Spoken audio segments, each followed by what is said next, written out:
Hello friends, welcome to Cook to Nourish.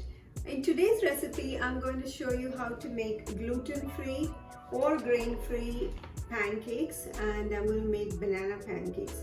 So I'll show you the recipe soon. But before we get started, I just wanted to take a couple minutes to share with you my latest find, which is these Priority Chef mixing bowls. They come like as a pack of 5, and they are like a range of sizes, so 5 different sizes ranging from large to medium to really small. And I love these because they come with lids as well.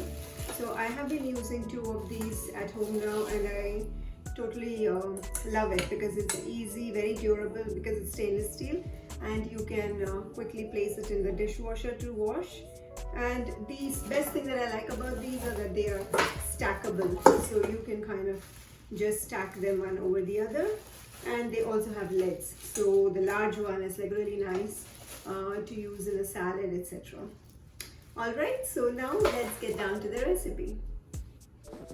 Alright, so we start by taking an egg. So here, as you can see, I'm using like the small mixing bowl of the Priority Chef. Just going to use it to, just beat an egg using a whisk.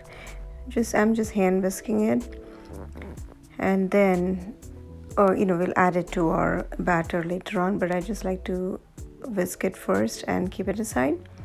Next, for the flour blend, I'm using the gluten-free King Arthur measure to measure, but for a grain-free version, as I showed you, you can also use the cassava flour for the same recipe. Okay, so I'm using 1 cup of that. So this is my other medium size bowl here. And to this, I'm going to add 1 teaspoon of baking powder. Make sure it's aluminum free. I'll add a 1/4 teaspoon of salt. And then about 2 teaspoons of unrefined cane sugar.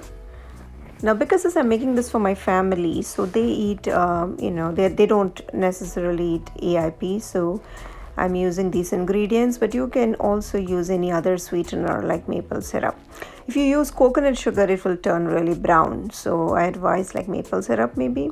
So now to this, you add the beaten egg that we had kept aside, and then we also need melted butter. So that's 3 tablespoons of unsalted melted butter. And next we'll add some milk. Here I'm using A2 milk. That's what I use for my family. They are not dairy free, so I'm adding 1/2 cup of that, but you could easily replace it with any dairy free milk, like almond milk or cashew milk or coconut milk. And before you add the water, I like to just whisk it while it is thick with all these ingredients, so that way it's easier to break any lumps, So this is an important step where I like to mix it first. Then I'll add a teaspoon of vanilla extract.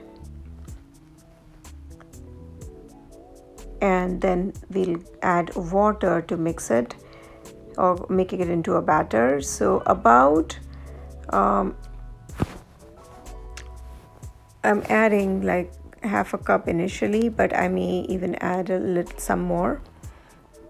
So you basically have to keep adding water until you get like a pancake like batter. So I'm adding basically all of that 1/2 cup water.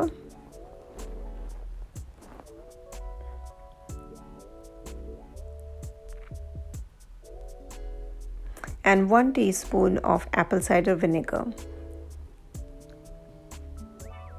This will actually help further to make your pancake nice and spongy.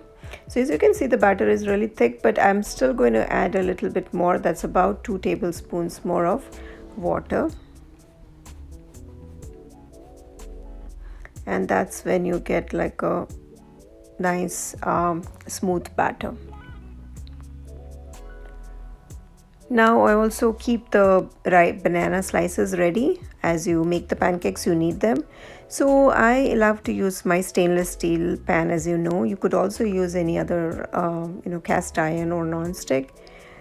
Now, once in stainless steel, it's really important that your pan be hot first of all, and then make sure to grease it really well. And then you pour about a third cup of the batter and arrange the banana slices on top. They should be like thinly cut or thinly sliced. And then cover the pan for about 2 minutes. Cover it with a lid and cook for about 2 minutes. And it should easily come off now, see? And then flip it. I like to flip it because that way you get like a caramelized or some caramelization on the bananas. And be sure, the banana can get stuck, so gently take it out. So about for 30 seconds, I just flip to get the bananas a little bit caramelized. And then this step is important. Like before you add the next pancake batter, make sure to scrape all the, any fried banana pieces there. Make sure to take that out. Otherwise, your pancakes will begin to stick after the first batch. So that's very important. That's why I wanted to show you the second one, because really make sure to scrape everything out, and then just keep repeating the process. And again, cover and cook for a couple minutes on low to low medium. Okay, it should not be very high. And there you go. Thank you for watching. Don't forget to like and subscribe to my channel. Also visit my website cooktonourish.com for more recipes.